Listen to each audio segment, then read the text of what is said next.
I was excited about today's trip because we could see a new place that we haven't gone to before and investigate some new career opportunities.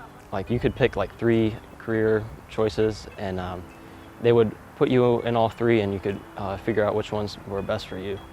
What interested me most about Anton Paar was how we could look at the machines and see the different details of what they do and how they work, and see the people at work training and learning the ways to work the machines.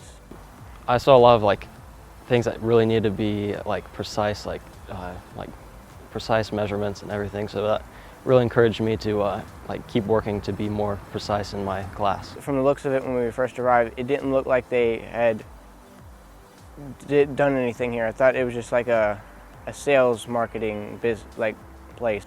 After going through and looking at everything that they have to offer here, it's like they had machines that measured density and they also had machines that measured the gases and sodas. So there's a lot of different types of machines and just it's crazy what they have.